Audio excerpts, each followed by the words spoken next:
On today's show, the Denver Nuggets got something cooking, but did they win the trade? Cam Johnson for Michael Porter Jr. We'll talk about that and every single move on today's Locked On NBA Game Night. When that final buzzer rings, you know it's time for Locked On NBA Game Night. All the post-game reactions to every game across the league, every single night, with insights only the We ain't got time for the rest of that. Welcome to Locked On NBA Game Night. My name is Nick Angstadt, host of Locked On Mavericks podcast, part of the Locked On Podcast Network, your team every day. Thanks for being in every day or making Locked On NBA your first listen. Today's episode is brought to you by FanDuel. Right now, new customers can get $150 in bonus bets if your first $5 bet wins. And joining me, as always, from Locked On Bucks. What'd you see in the NBA tonight, Camille Davis? For the first 30 minutes, nothing. But then it picked up and it was like, okay, we back in business. And we got a lot to get into. We'll talk about the Rockets making some moves, getting Dorian Finney-Smith. We'll talk about the Grizzlies retaining some guys and adding some guys. The Lakers, what's going on with the Lakers right now? We'll try to get to every single move. That's the goal tonight, is to get to every single one of them. So let's start here with the Denver Nuggets and the Brooklyn Nets. They make a big trade. Let's hear from our guy, Matt Moore from Locked On Nuggets. Michael Porter Jr. to the Brooklyn Nets, along with a 2032 first-round pick for forward guard Cam Johnson. I'm Matt Moore from Locked On Nuggets, and the Denver Nuggets' quiet offseason has been anything but. In the first 90 minutes of free agency, the Denver Nuggets broke up the core four, something that the front office and ownership had clearly stated they did not intend to do just a week ago by trading Michael Porter Jr. to the Brooklyn Nets, along with a 2032 first-round pick for forward guard Cam Johnson. The move not only gives the Nuggets a substantial upgrade on the wing, providing them with a badly needed additional shooter on the wing that doesn't come with MPJ's suspect defense at times, but it also clears $17 million off the books for the Denver Nuggets, meaning they get access to a larger taxpayer exception. That is a substantial move for them just to start with. Just the money side is good. Adding Johnson is the type of move that the Nuggets fans had really desired to break up the core four and not bring back the same group that had disappointed last season and frustrated both Nickeil Jokic and fans and the front office that led to the firings of Calvin Booth and Michael Malone. It's a monumental move to trade Porter, who still had 2 years left on his remaining contract. The Nets take on a very large contract for Porter, who comes with a number of injury issues in his past, but has managed to stay on the floor for the most part. The Denver Nuggets make this move, and they've got some more moves to make. They've opened up this $14 million mid-level exception, and to me, I think this is just the start for them. It absolutely is, and what a start that it is. I mean, when you look at the NBA, we talk about the parity era right now, and the Nuggets are a team that went 7 games with the Thunder, so they should probably feel pretty good about the pieces they have and just looking around like, how can we improve? Because we already are pretty close. And trading MPJ for Cam Johnson is one of those moves where it's like, this makes a lot of sense. And you bring back Bruce Brown, you spin the block with Bruce. Like, I like this for Denver a lot. I liked it too. Real quick, who's played more games over the last 3 seasons in the regular season? Michael Porter Jr. or Cam Johnson? Ooh. My gut instinct will want to say Cam Johnson, but I feel like it's actually Michael Porter Jr. has played more. Michael Porter Jr. 220 games over the last 3 seasons. Cam Johnson 157. See, it's part of that though, because like the Nets are just like sit down, like we don't need you. Part of it has to be because the Nets have been doing that the last couple of years. But they traded an injury prone guy for an injury prone guy. I don't think that you can frame this as, well, they're getting rid of the injury prone guy and now they're bringing in somebody that's just a guaranteed 70, 80 games a year kind of deal. I do like the move because it opens up more stuff for them, and I think that's the thing that makes it a win for Denver, is that they're opening something else and they can add somebody else. They can bring somebody, another player in, because they needed like 2 more guys, right? Like you watched that series against the Thunder and we were doing the games on game night. Like they just needed 2 more guys really. And they could have beaten that Thunder team. And maybe we're talking about them winning their second title. Yeah, maybe. And this is the pathway to get there. Like, I don't think that Bruce Brown alone is like one of those guys that you're like, hey, this is going to really change things. But I like that with getting Cam Johnson in there.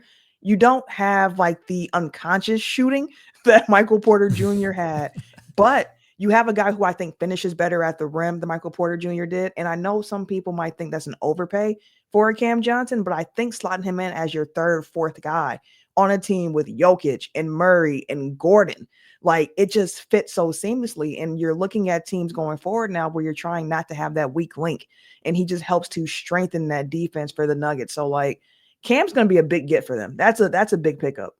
Who are you looking for them if you had to pick somebody? Because I'm starting to look through and I'm like, all right, who's even left to even add with that 14 million? Like, could they be a sneaky like Aiton team? They could be, but here's another one. If you want to go a little bit cheaper, I think like Yabusele, like just another big that can do something different. Like I think that could be an interesting change of pace for the Nuggets too.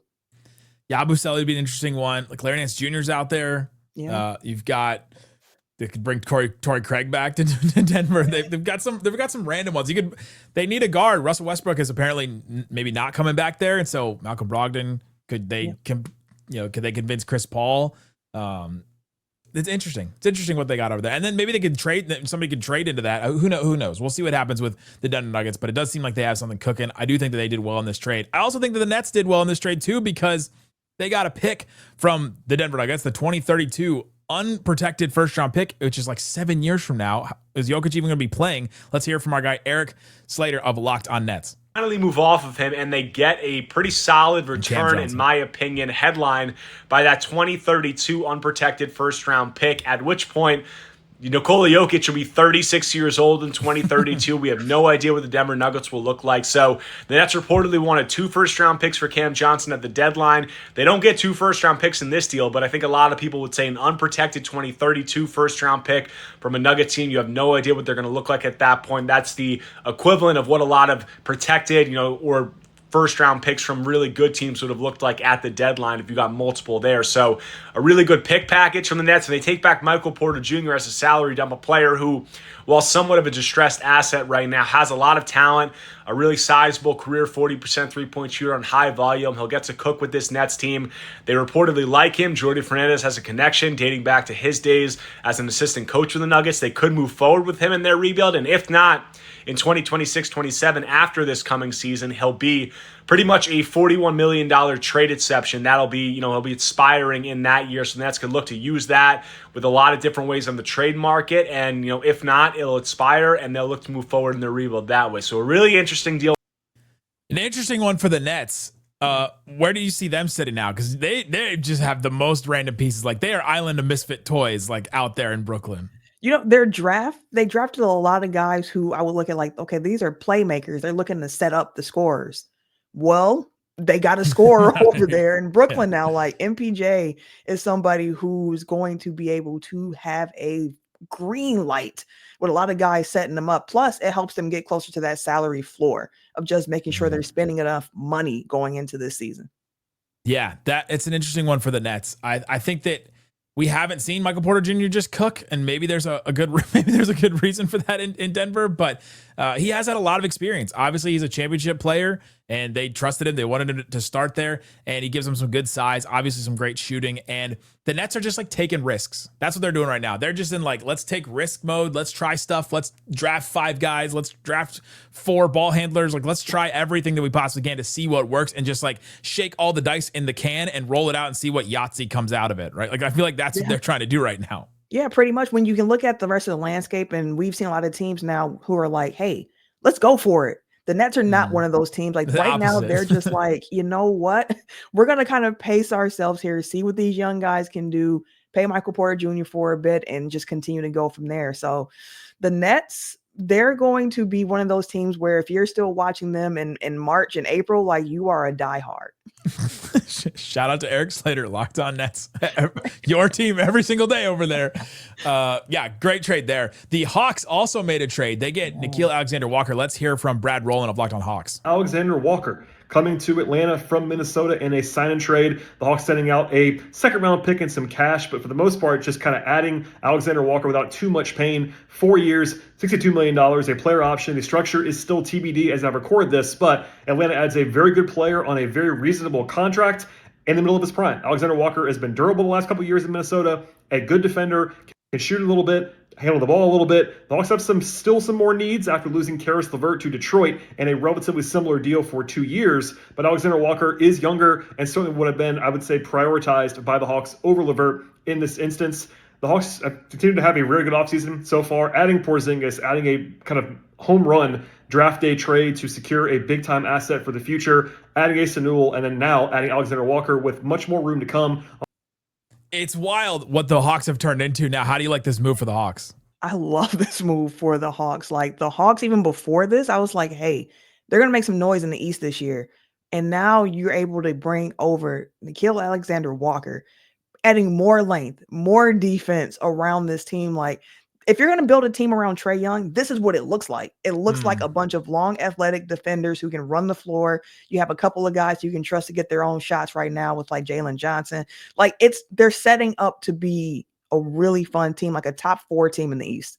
They've got a lot of like good wing size, right? Like Reese Shea, Jalen Johnson, Nickeil Alexander-Walker, now Dyson Daniels, like even Vic Krejci is like a big guard. You've got a lot of size there, and I like what they do. There's something I don't know what they are, but they got a lot of dudes now, and it usually shakes out to be something pretty good, especially in the Eastern Conference when a bunch of teams are gone. They also added Luke Kennard as well, which I think is just another great shooter that they needed. So now, like, they could have a ton of shooting. You could put out a lineup of Trae Young, Luke Kennard, Reese Shea, George Niang, and Porzingis. Like, that's shooting at every single. That's 5 out as it was designed by like Mike D'Antoni or whoever. Exactly, and then they can also go another way and bring out a lineup that's like so much defense too, because you got like a Kongwu as well as another backline option for you that you can bring out there with Dyson, with Alexander-Walker, with Johnson. Like, it's the options that they have is that's what you want. You want options, and the Hawks are starting to get them.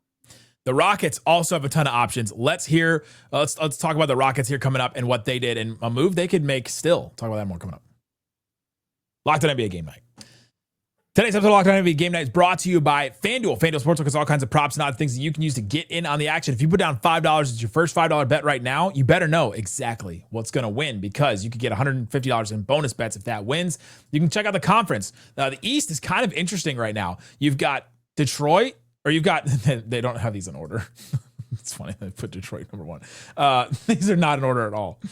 The Knicks plus 280, Magic plus 390 on this. We're just talking about the Hawks plus 950 to win the East. So you put down $100 and you win, and the Hawks win the East, you get $950 on that one. That one's kind of interesting. So check out all of them. The Hawks right now have better odds to win the East than the Celtics do. I just want to like put that out in the ether right now on FanDuel. Go check out FanDuel. All kinds of great stuff on there. Not just NBA, they have WNBA as well with my Dallas Wings and Paige Becker's WNBA All-Star starter. All kinds of great stuff. Put down $5, you get $150 in bonus bets. FanDuel, official partner of the NBA. Please gamble responsibly.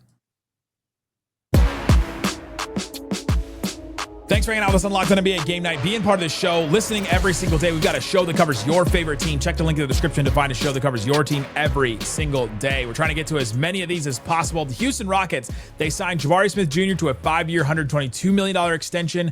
They signed Steven Adams to a 3-year, $39 million deal there. They bring in Clint Capela, 3 years, $21 million, fully guaranteed on that one for Clint Capela. Dorian Finney-Smith, they bring over from the Lakers, 4 years, $53 million. What do you think about what the Rockets are doing? Like adding the fact that they got Kevin Durant. They're going for it. They're going for it. And they're doing so in a way where I don't think they've had to give up too much along the way.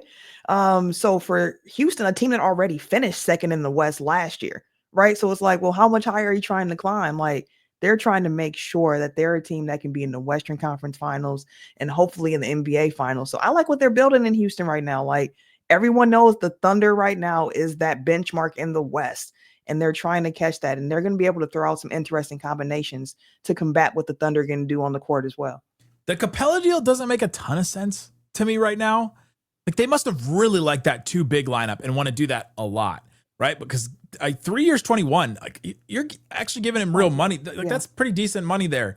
And you already signed Steven Adams, 3 years, 39. You've got Şengün as your starting center. You'd think that they would want to start Şengün, Jabari, Durant, Amen Thompson, and Van Vliet. Right? You think they wouldn't want to start one of those centers. And so now you got 2 backup centers, 3 years, $60 million, like $20 million a year, basically, for those 2 guys over the next 3 years. That's an investment that didn't really make a ton of sense to me.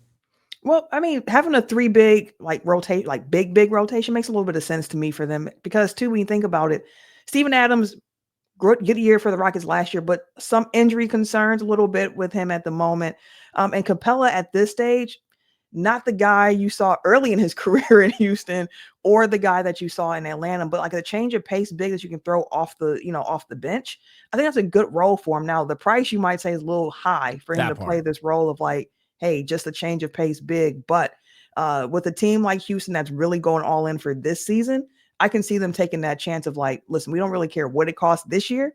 We're going to try to go for it. Let's be clear. I'm all for the multiple bigs thing as the guy that covers the Dallas Mavericks who have Derek Lively, Gafford, and Anthony Davis, right? Like, let's be clear. I'm for it. You guys trade for LeBron.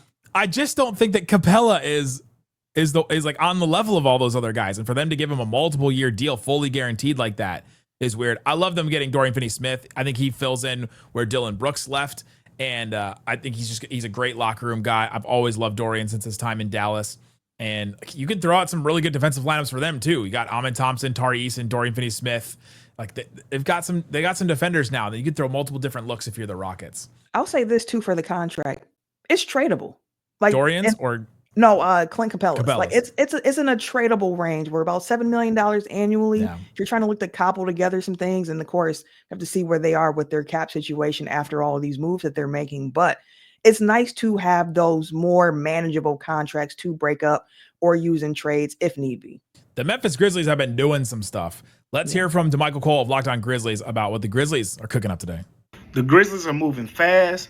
They ain't wasting no time. The Grizzlies have made their moves. The number one priority is done. The Grizzlies have reportedly agreed to a new extension with Jaren Jackson Jr., a franchise record extension worth 5 years, $240 million. The Grizzlies said all season. Re-signing Jaren Jackson Jr. is priority number one. Now that they got that done, everything else started to fall in place. Cole Anthony expected to be bought out. Santi Aldama has also agreed to a 3-year contract extension as well. And other pieces are starting to fall in place. Cam Spencer, Ty Jerome, all on the Memphis Grizzlies. Look, it's a lot, but the Grizzlies have had conviction since the season ended on where they want to go from here. These moves are proof that the Grizzlies are making those moves, and they're showing you the direction that this team is going in moving forward. Camille, tell me the direction they're going in, because I don't know that I know it. Here's what I'll say about what the Grizzlies are putting together. They got some dogs over there, which is a term that's probably being used a little too much now in NBA lexicon, but the locker room culture that they're building over there makes a lot of sense. I love the fact that Cam Spencer is a guy who's been able to play himself from a two-way into an actual, roster spot for him. I like the Ty Jerome signing. I like them being able to retain Jaren Jackson Jr. So it seems like a team that's trying to reconfigure how they build around just having 2 main guys instead of 3 with Desmond Bane as well. Yeah, it's like they added some more, like they try to add some more depth. They turned Desmond Bane into more depth, but I didn't think the depth was their problem, especially the last couple of years, unless you can count just how many injuries they've had. They've got lucky with that their depth has been able to cover for some of that. But I don't think that they got top end better with what they've done here. And it does seem like they're kind of between, all right, are we contending right now? Are we building for the future? I don't know with the Grizzlies right now. Like, I don't know where to place them in the West standings. Like, if I was just going to predict who was going to finish where in the West, like, I'm not really sure where I'm putting the Grizzlies. But I think individually, I liked all the stuff that they did. I just don't know long term. Like, I didn't think I understood what DeMichael was saying of like, this is the direction. Like, I don't know what the direction is there. Oh, they're going to hope that Cedric Howard too is somebody who can pop for them too on the wing. Like, again, if they can get some time, is he going to have time? Shoot, he's going to have to make time. He's going to have to have time. He's going to have to come and show something quick. Bringing all these guys back. The Lakers are not bringing some guys back because they lose Dorian Finney-Smith, but they do sign Jake LaRavia to a 2-year, $12 million deal. Right now, I think the starting 5 is Luka, Austin Reeves, LeBron, who picked up his 1-year deal and is sending subliminal messages and maybe not subliminal everywhere. Rui Hachimura, and then probably Maxi Kleber as the starting center. Ooh. And the bench has Vando, Jake LaRavia, Dalton Knecht, Gabe Vincent, Abdou Thiero. I'm not feeling good about this Lakers team. They've gotten worse so far. They had a problem last year of needing a big, and the problem has gotten worse because Jake LaRavia, like, I do think that he offers you something defensively, but not in the same way that Dorian Finney-Smith, DFS was a small ball 4 if need be, and I don't see that same role for Jake LaRavia. So they need a big, like all the DeAndre Ayton stuff, like that's someone who like the Lakers need at this point with Brook Lopez, with the Clippers, Clint Capela with Houston. Like they need a big in the worst way. Absolutely. Luka needs that lob threat type guy. Yeah. They had it with Jackson Hayes, I guess, but I don't know if Jackson Hayes is your answer. Like, I think Lakers fans are done with that whole thing. It's just interesting where the Lakers are now. It doesn't feel like they're done. They've opened up their tax level, mid-level exception as well. with Dorian Finney-Smith leaving, and so there's still a lot to shake out there. But right now, like I'm not seeing the Lakers getting any better right now, and I think LeBron is right to be like, hey, look, guys, we should get better here, especially if that rumor is right about Rob Pelinka, like saying Dorian's ankle or Dorian's knee is cooked, and that's why, and they wanted to like lower his asking price down, according to Anthony Irwin, our old friend from Locked On Lakers. Like, if that's true, that's dirty work. Like, that's some dirt work from Rob and that front office over there. Like, y'all can't be evaluated for $10 billion and then go around conducting yourselves like this. Like, that's just low. And Luka is like me. We love ourselves some Dorian Finney-Smith. He loved him. Was one of his favorite teammates with the Mavs, and then again with the Lakers. So that's one I'd watch out for. I would also watch out for every single other move that happened tonight. We're going to get into them and try to get through as many as we possibly can coming up. Locked On NBA Game Night continues coming up next. Big chicken, baby. I think a lot. I'm very smart. Take that for that. Count it up. Count it up. Count it up. Count it up. Count it up. It's Counted Up. We're counting the most interesting, fun deals in the NBA. We're going to talk about as many as we possibly get to. We're going to do yeah or nah. That's what we're going to do. You just give me a yeah, you liked it, nah, you didn't like it, and a why on these. The Phoenix Suns are looking to sign Devin Booker to a 2-year, $150 million max extension. Count it up. Yeah, we with that. Nah, it's too much. It's too much. 2 years, $150 million. I'm going $75 million a year for Devin Booker. Listen, this is where the direction these contracts are going. If he is going to be their franchise cornerstone. But is he? Well, if they paid him that much, he is. He didn't play like it last year. I feel like he was in a tough spot last year with the KD situation and Bradley building whatever he was doing. The KD situation was him playing great. Yes, but the role was different for him now. That's the KD's. Having to share the court with Kate, like his role was different than the Devin Booker we saw like when they went to the finals 4 years ago. Okay, so now adding Dylan Brooks is going to fix everything for Just play some defense and let me shoot, boy. He's going to shoot for sure on this team. Very different Phoenix team we're going to see next season. The Clippers, they add Brook Lopez, 2 years, $18 million. Count it up. Yeah, I like that. I like that. Brook Lopez is no longer a starting center, going to the Clippers where they have better point of attack defenders to help him out as he has aged and got a little bit slower. Should be a big positive for that Clippers team. Yeah, I'm a yeah. It adds another it adds a shooting element at the big that they have not had maybe ever in that spot. And I think that's a good one for them. The New York Knicks are reportedly, according to Chris Haynes, going to bring in Jordan Clarkson. Count it up. Yeah. You know, more shooting. Him and Deuce can, do their thing on the second unit. It's cool. Yeah, I'm right there too. Like, yeah, I'm actually like, yeah, bing bong. I think that they're gonna embrace him a lot in New York, especially if he goes off and has like some 30-point games. I think the Knicks fans are gonna be like unnecessarily excited about Jordan Clarkson, even if I don't know that he makes their team that much better. But he's gonna get some buckets, that's for sure.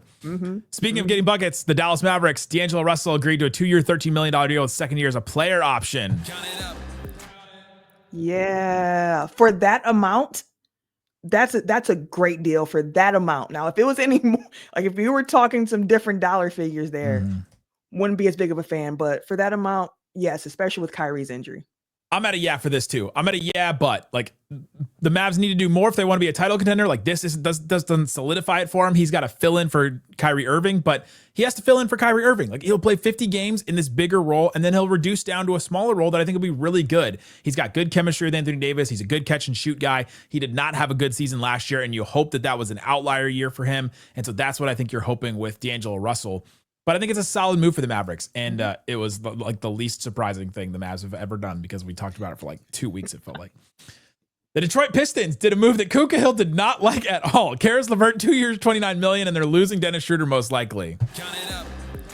Yeah, like he had to do something, right? Not as high of hopes or a move that I think that you were hoping before free agency began, but he does some things that you need. He can shoot, not as well as Beasley, but he has more playmaking to his game, can defend a little bit. Like, yeah, it'll do. I want to go with Koo. Koo is not high on this at all. Locked On Pistons host. He is very upset. He's very upset about this deal. But I think they needed another bucket getter, right? Like they needed somebody else. And I think they're replacing Tim Hardaway Jr. with Karis LeVert. The Mavs literally tried to do that last year. They tried to trade Tim Hardaway Jr. to the Cavs for Karis LeVert. Like they literally tried to do that. So I think I'm for it. Koo, I'm sorry. Yeah, and especially if they get Duncan Robinson too. Like then it changes the equation a little bit. It does. They're getting bucket getters. There's a rumor about them getting Malik Monk as well. Yeah, that could change a lot for them. The San Antonio Spurs signed Luke Kornet to a 4-year, $41 million deal for the Kornet contest. Count it up. Yes. Like, because look, last year they found some success with Wemby playing the 5, but ultimately we know Wemby prefers to be a 4. So like, at least you can play Kornet next to Wemby. But like, I guess so. Like, it doesn't move me one way or another too much, but I get the idea behind it. Why does this feel like they just did like Zach Collins, but like a different way? A remix version, like a different like genre, remix. a different genre of Zach Collins. They're just trying it again. It seems like a lot of money for Luke Kornet to me. It's a little pricey. $10 million a year. I know they got all these guys on rookie deals, so they're not really worried about money right now. So it's probably fine. But initial sticker shock to me was like, nah. That's where I was with this. According to Fred Katz, the Sacramento Kings somehow through some kind of sign and trade potentially, or even just signing him, are going to get Dennis Schroeder. Count it up. No, I don't know what they're doing in Sacramento. Like, I know they need a guard. I know Westbrook's also rooming to go there, but like, this just doesn't make sense. Like, what is this team ceiling? What are they trying to do here? I don't see the vision for the Kings. Yeah, for Dennis Schroeder, I'm nah for the Sacramento Kings because of that. Dennis Schroeder gets paid. Good for him. He's going to get the ball a lot. Like that, it's going to help because they don't have any guards. They went from Tyrese Halliburton and De'Aaron Fox to no guards now. And like, yeah, they're just going to be fighting for a play-in spot, if that in the West. And fine, like okay, like yeah. It's kind of where I am with them. Just the team itself. I don't know about Sacramento right now. Speaking of a team I don't know about right now, the New Orleans Pelicans, Kevon Looney, 2 years, $16 million. Count it up. Yeah, for Kevon. I'm always going to support him getting the bag. Shout out to Kevon Looney, 414 Milwaukee guy right there, represent born and raised here. So shout out to him for getting the bag. But what are the Pelicans doing? Truly, that's been my question for like the last week. What are they doing? It's like they only want smaller centers. They got Yves Missi, who's like 6'10". They've got Kevon Looney now, who's like a 6'8", 6'9", like on a good day. Good Zion, who plays some center sometimes. I don't. That team seems like they should be doing a rebuild, but they just traded their pick next year. And it's like adding another big that can't shoot too. Like I don't understand the spacing that's going to be on the floor. Like it just doesn't make sense. And New Orleans seems to be a team that thinks a lot higher of themselves than I do. At least they got a center. I'll say that about the Pelicans because last year at this time we were like, it's Daniel Tice or bust. Like that's where we were with them last year at this time. So I guess they're making a little more sense now. I'll give that to the Pelicans. Your Milwaukee Bucks, Kevin Porter Jr., 2 years, $11 million. Gary Trent Jr., 2 years, $7.5 million. And then you lose Brooke Lopez. Count it up. Yeah, it's a new time. It's a new era. I'm hoping this means no more drop coverage for the Bucks, but to get Gary Trent Jr. for $7.5 million over 2 years, like the Bucks still have a lot of that MLE open to make another move. And you got Kevin Porter Jr. back when Dame's going to be out. You have your backcourt for this team, a backcourt that you saw worked well with Giannis being the initiator. So I'm here for it. You said it was a new era and they're just bringing guys back that they already had. A new play style, Nick. A new play style. The offense is going to look different. The defense will look different with the same pieces. Putting a lot of trust in Doc Rivers here. So pray for us.